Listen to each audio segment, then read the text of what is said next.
How Cedar Point's parent company responded to a $4 billion takeover from rival Six Flags. Cleveland Banksy, the rumors that our city could be home to its very own mysterious viral artist.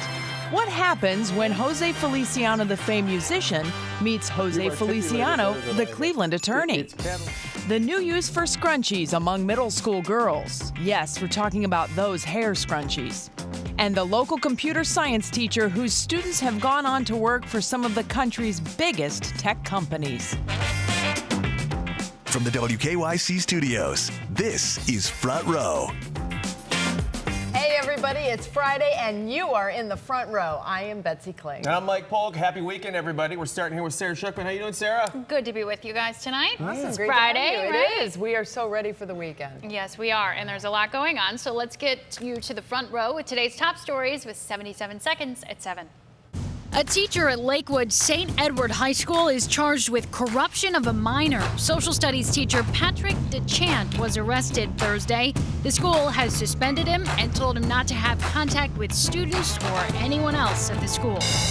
Newly revealed text messages show hesitation from U.S. diplomats in President Trump's effort to push Ukraine's president to investigate Joe Biden's son. And that invitation to the White House was contingent on Ukraine playing along. Cedar Point parent company Cedar Fair has rejected a $4 billion takeover offer from rival amusement park company Six Flags. That's according to a report from the news service Reuters. It's good news for competition among amusement parks as Six Flags is aiming to boost its ticket pricing power by buying up more parks.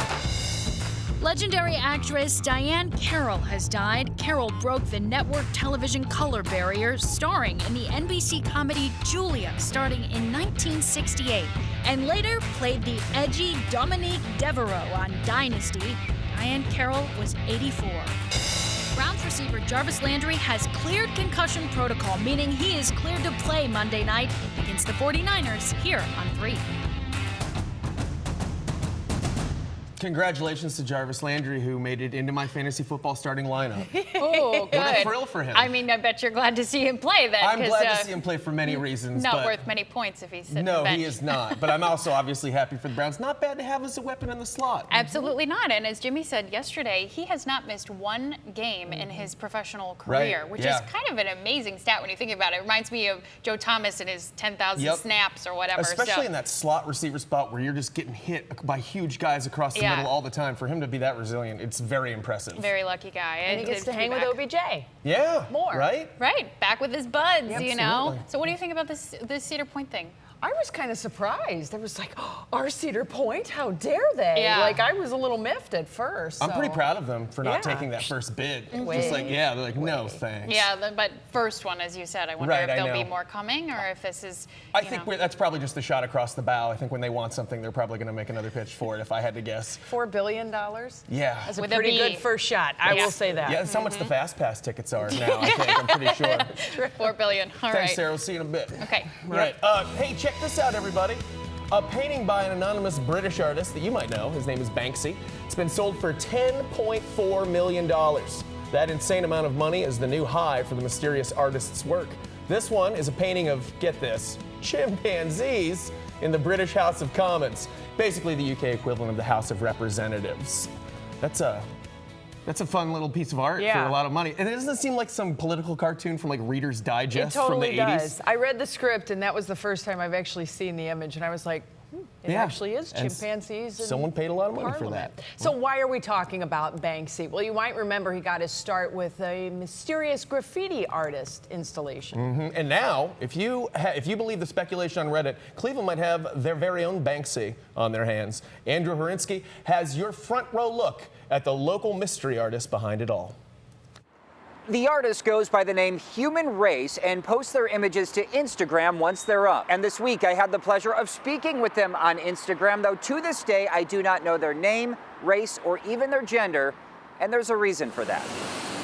I was jogging past with Bo. You may want to consider yourself lucky if you get tagged. I think it's spectacular. That's art people are talking about. Infinite love is the only truth. Like Sam McNulty, owner of Market Garden, who this week got this Something's different on his door. Turned around and there it was. It just appeared out of nowhere. Making him the latest to receive the work of Human Race, with human spelled H-U-M-E-N, free of charge. I love that it's a little more renegade, a little more guerrilla.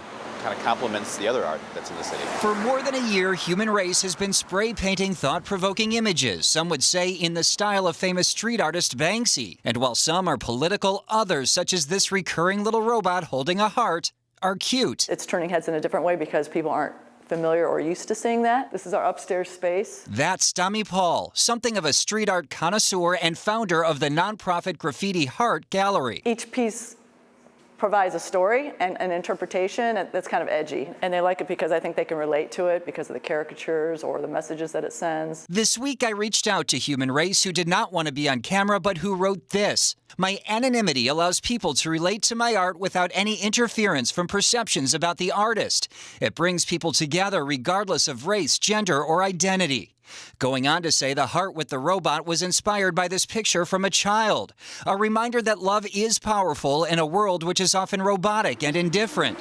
The artist said it could take months to make the stencils, only minutes to make an installation, adding they've never sold a piece of art and have no intention of ever doing so. This to me is awesome because it's enjoyed by the entire city. All walks of life stroll by here and see this. You can follow Human Race on Instagram and see where they've left images. Sadly, at least one we went to check out today wasn't there anymore. I also checked with the Cleveland Police Department, which told me that although a lot of these images are cute, if they're on a place where there isn't the owner's consent, the artist could technically be charged with vandalism and possibly criminal trespassing. In Cleveland, I'm Andrew Horansky, 3 News. I think that's an interesting point to raise, graffiti. Yes. Especially in this city where we have some, areas like I think about the red line of the RTA as you come into town. Right. And you're going through like the walled parts of the track, right? And to see some color would actually be pretty nice, I think. And for a while there, they tried to get people to do installations. It is funny though. Graffiti's weird because if you're good at it and you're a good then you're an artist, right. And if you're bad at it, then you're a felon.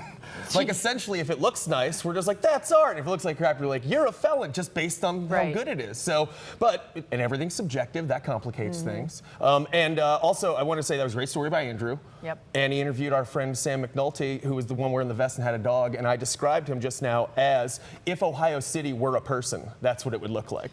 Hi, Sam. There we go. Well, the arts and culture beat continues now. Jose Feliciano is a legendary performer known for his rendition of Light My Fire and Feliz Navidad. Thank you very much to Senora for teaching me that. Yeah, perfect. You nailed it. Yeah, thank you. Then there's Jose Feliciano, the attorney and leader in Cleveland's Hispanic community. Now, both of these luminaries will share a spotlight tomorrow night at a special convention here in Cleveland. Leon Bibb has your first look tonight. Often the starting point for progress for Hispanics new to Greater Cleveland is the Spanish American Committee. It is to this Cleveland Near West Side office many Hispanics come for many services. Nearby is Esperanza, another vital service. They are among the places gearing up for the Saturday, October 5th Hispanic Convention. Pushing hard his Hispanic Roundtable Chairman, Jose Feliciano. And it's a forum for ideas. It's a forum for inspiration. And it's a forum to dream. The convention focuses on education, empowerment, health, and workforce and economic development. Certain to be celebrated is the new West 25th Street home of the Northeast Ohio Hispanic Center for Economic Development. A few days ago, Executive Director Janice Contreras opened the doors to what will be a Latino marketplace. Food, products, services, of small business development really being in the neighborhood. Cleveland's Hispanic population is 43,000, 10% of the city. In Cuyahoga County, 75,000. Nationwide, Hispanics command purchasing power of $1.7 trillion. The Hispanic communities across this nation, and certainly here in Cleveland, exercise a lot of political and purchasing power. At the Hispanic Convention here in Cleveland, those population numbers and spending dollars certainly will be mentioned. We're super mighty, and that will be shown at Convención this Saturday. Grammy-winning guitarist, singer Jose Feliciano will perform. no relation to the convention chairman, Jose Feliciano. The singer is known for a hit song, Light My Fire. Convention sponsors hope that philosophy crosses over to positive political and economic fire. You've articulated better than I had. It's catalytic, but it is sparking. You know, it's sparking the community. The free October 5th convention will be at Cleveland's Max Hayes High School. Leon Bibb, 3 News. Hey, what's behind some serious turmoil for the newsstand stalwarts Sports Illustrated? Plus, the new meaning behind hair scrunchies in middle school. Moms and dads, please stay tuned. You're going to want to see this. Front Row is brought to you by Window Nation. Online at windownation.com. Our quality of our products is definitely second to none. They are custom made to the exact specifications of every opening that window is going in. We have the highest quality windows on the market that can meet the stresses of any environment. Our windows have a 50-point factory inspection and a 20-point installation review. We installed over 150,000 windows last year with 99.5% requiring 0 follow-up service. That's getting it right the first time. Quality windows you can own. Buy 2 windows, get 2 free. Plus 0% interest for 18 months. Go to windownation.com.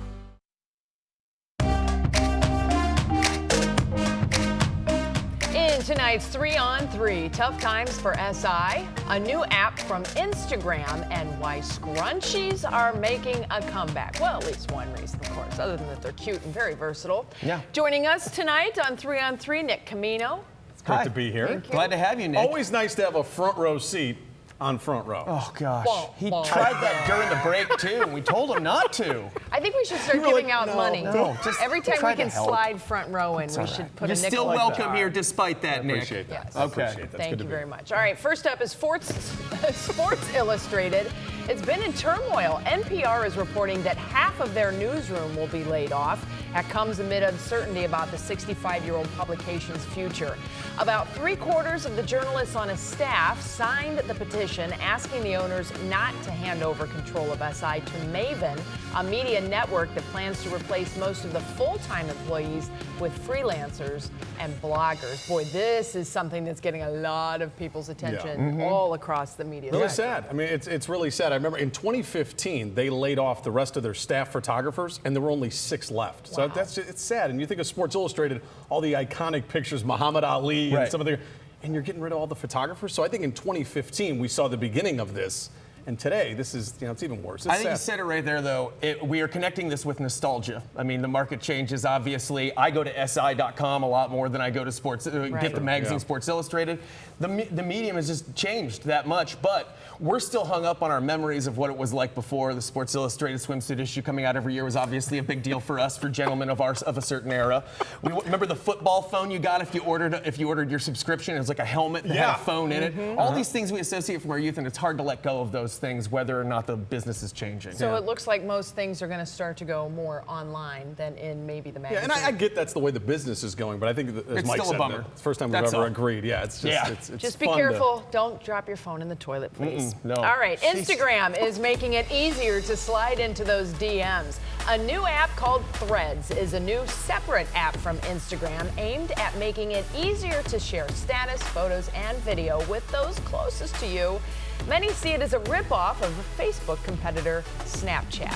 I gotta tell you, this was one that I'm like, I have Twitter, I have Instagram, I have Facebook, and literally it's like trying to navigate 3 other lives. It's, there's like, I've got things I have here, and I have messages there, and it's just so overwhelming. And then you have somebody telling you that you're blowing it because you're not social mediating enough or well enough as you should be, and you have that in the back of your head too, and you're like, I have to talk to all of these people, and now there's another app. And all 3 of them are so different from each other. Do you have a different strategy? Well, they're different, but I think they're also alike. I think that a lot of these things are crossing over. They said it's a ripoff. I totally believe that. I mean, when you look at some of the stuff you do on Facebook, it's kind of similar to some of the stuff you do on Instagram and Twitter, and then all of a sudden you've got 3 separate things. One last point on this. Imagine if it were like 2005 and you tried, and someone was watching this news story and trying to understand what the hell was going on. Right. If they were like, MySpace was around then, right? Yeah, they're just like, so just so you know, they're like, this is an app that's connected to Instagram called Threader that's sort of a ripoff of the Facebook app Snapchat. Everybody'd be like, what? Who are you? What is this world? But this is where we're at now. Yeah. I'm an old Completely man. normal. I'm an old man. Speaking of kicking it old school, scrunchies are back. Yes. Now, I was at first really excited about this, but now I'm learning that it's not an entirely different kind of a story. They really have never gone away, but now middle schoolers are using them in a different way. If a girl gives it to a boy, that's basically a sign that the girl likes the boy. And then the boy can wear it around his wrist. So basically, it's a sign of affection. Now, it's I like, would have needed a lot of room on this wrist here. Oh, boy, I would've here he needed- goes. I'll tell you, middle school. Yep, Let me here he unbutton goes. this here. Yep. Oh, you would have been Oh, scrunchies. Yep, Full all of the them. way down the forearm. I would have brought some of my sisters from home and put them on my arm to give the illusion that I was popular. That's what I would have done. Well, I have to tell you, we did our back to school shopping, and Josie, who is now in 5th grade, was, Mom, I have to have scrunchies. And I was like, oh, many- I love Wait a minute. scrunchies, Right. Josie. This is, so I'm buying them. Right. And I'm reading this story going, How many boys does she did have a really crush want on? the scrunchies? Because she wants to come to a point now Yeah. I'm kind of freaking out. So Right. we'll be having a little discussion. I only thought over from when dinner. I was a kid that those were just for, those were my sisters lying around the house all the time Right. and they were to shoot at cats. That's no, that's they're not what they were no, for. they're fantastic. It's cute. They're It's cute. wonderful. Yeah, it's way more wholesome than I thought it was. Yeah, going to be. exactly. Right. I thought that Could have story been was way going worse. so. Yeah. Everything's And way I got to worse. tell you guys, it's been a scrunchy kind of a day. Because Yes. it's been a little breezy out there, and those scrunchies come in handy You're just to telling tuck us. the hair up. I know, it's all good. But check this out. Look at the temperature difference in the last 24 hours. Ouch, right? 15 to 25 degrees colder right now than where it was at this time yesterday, and the temperatures continue to fall. Right now it is 50 in Ashtabula. We have 51 at Youngstown, 55 Worcester and Akron Canton. I keep thinking about the people who were out at the Friday night football games, and it was, partly cloudy, and it felt kind of warm when they stepped out the door. Now the sun is gone, and it's breezy, and they're sitting out there in the stands just freezing. Temperatures will be in the mid-40s tomorrow morning under mostly sunny to partly cloudy skies. Do keep in mind, this is the first time we've been in the mid-40s since 137 days ago. So that's been a while. You haven't felt this in a bit. Clouds will remain with us tonight. We have the cool air that's coming across the lake, so we are likely to hold on to some cloud cover. But it's areas out to the west that we'll be keeping an eye on for rain chances that start to sneak into our area on Sunday. So we'll kind of fast forward through the night tonight. We'll stay mostly clear, and that allows the temperatures to get into the 40s in many locations, possibly even some upper 30s in the hills and dales around northeast Ohio. By the afternoon, southeast winds do their thing, and that's going to help to push the temperatures into the upper 60s to right around 70.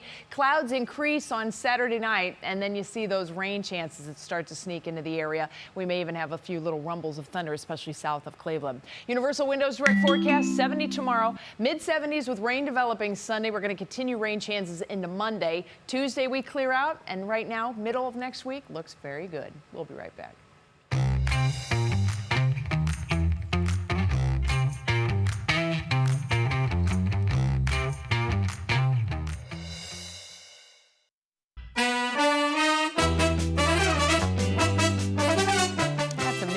There. Well, statistics show, and teachers will tell you, it's always a challenge to keep girls interested in STEM subjects as they go through school. But a Chagrin Falls teacher and the support she gets from others is helping to change that. Google and Highland and Wayfair and Microsoft and Amazon and Facebook and Twitter. Those are just a few of the tech companies where former Chagrin Falls students now work, and they all sat here in computer science teacher Carolyn Petit's room. Oh, like the actual helper goes up to see what that does. Ms. Petit has also increased the number of girls taking computer science from about 25% just a few years ago to nearly 60% now. So how does she do it? It takes a village. And Chagrin Falls is a very special village. She credits the school's tech team, math teachers, and guidance counselors, all examining advanced placement data and then teaming high school students with elementary students to do coding. And she's also not afraid to do her own recruiting, sending kids personal invitations to take her classes. It's just a matter of getting them in here, and then they realize that I like this. It's not dry and boring. It's problem solving. And when they get get a chance to experience the exhilaration from knowing that your brain was responsible for solving a problem, I get wows. Emily Collins had one of those aha moments, and it didn't happen on the computer. It happened when she wrote a problem in code on paper. So that's when I knew I finally understood the language. And it was just a great feeling to have because I never felt that like knowing of anything. The message? Give computer science a try. There are a lot of open tech jobs here and across the country, and they pay well. Having the ability to type something and to tell the computer what to do, and it's allowed me to think in a different way. There's nothing else like it. Tonight's primetime lineup brought to you by the Nuremberg Paris Injury Lawyers. Injured in an accident? Call 216-777-7700. Nuremberg Paris, fighting for the injured since 1928. Happy birthday, dear Marie Grover, who turns 100 years old today, and I'm so honored that she's my fan. Happy birthday to you. Oh, that is so cool. That is the one and only Dwayne "The Rock" Johnson singing happy birthday to a fan who turned 100 years old this week. Marie Grover has been a fan of his since WWE days, 25 years ago. Gosh. The Rock heard through social media that one of Marie's family friends was trying to get a shout out for her, and he was happy to oblige because of course he was. He's The Rock. Gosh, he was in WWE 25 Yes. years ago. My grandma used to love Knight Rider before she passed. With Kit? Loved Knight Rider. Everybody Kit. loves Wouldn't Kit, miss it. man. You Yep. get in the car and pretend you had a keyboard. That's Yeah. just the way Same it was. love affair. Hey, thanks for watching. We'll be back at 11. Good night.